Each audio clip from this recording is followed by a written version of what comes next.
Welcome to Camtasia Studio 7. If you're new to Camtasia Studio and you want to get started quickly, you're in the right place. We encourage you to watch this 5-minute video to learn the basics of using the editor, including how to navigate the timeline, make some basic edits, and add special effects. The preview window is where you see the video during playback. The playback controls are located under the preview window. In fact, the video you're watching in the preview window is a sample project playing directly from the timeline you see below. After you watch this video, we hope you take some time to practice what you've learned using the content on the timeline.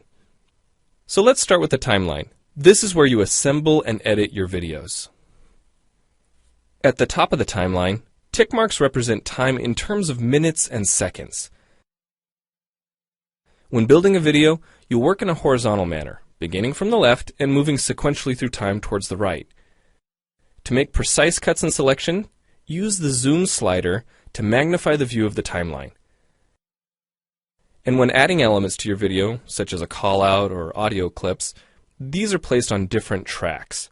Tracks are created automatically, when you need them, when elements are added to the timeline.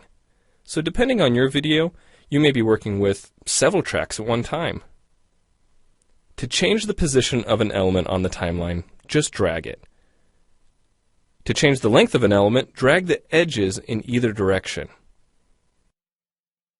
An important part of the timeline is the playhead. The playhead moves the timeline and indicates the current frame displayed in the preview window. To view your video, click play in the preview window. Notice how the video and the timeline's playhead stay in sync? Click anywhere on the timeline and the playhead moves to that point.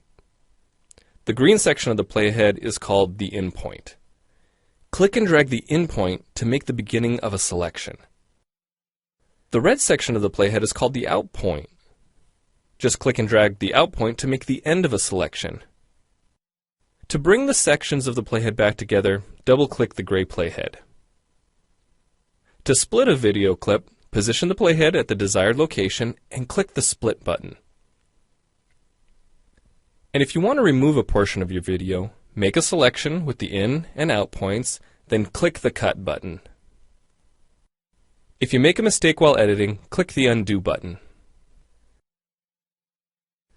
Next, we'll look at the clip bin and the library. The clip bin holds recordings, audio files, images, and title slides being used in the project you're currently working on. Then there's the library. It stores video clips, intros, callouts, title slides, and other elements that you want to use from project to project.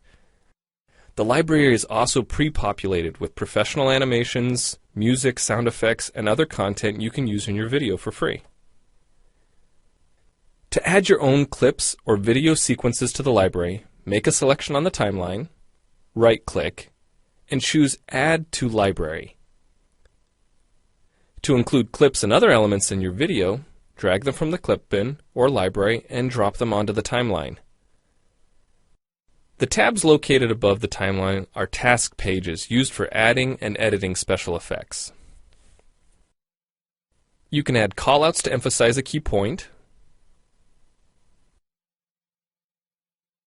You can insert a transition between clips for a professional look. Apply zoom and pan effects to focus on important details. And draw attention to the cursor by changing the color, size, and more.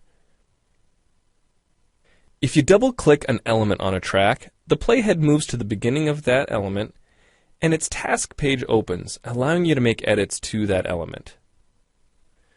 So we've shown you a few ways you can navigate and edit your video, but how do you get content into your video? Well, to make a new screen recording, click the Record Screen button. If you already have an audio or video recording to use, click the Import Media button. When you've made edits and added effects to your video and you're ready to share it, you need to produce the project to create a shareable video. Click the Produce and Share button, step through the wizard, and Camtasia Studio creates a viewer-friendly, shareable MP4 file ready to upload to screencast.com, your blog, or a website. Well, it's time for you to try Camtasia Studio out for yourself using the content on the timeline. The help file in Camtasia Studio will help you use each of the Camtasia Studio features and applications. The Learning Center on TechSmith.com has in-depth video tutorials and other sample projects to download and practice with. So we hope you enjoy Camtasia Studio. And happy screencasting!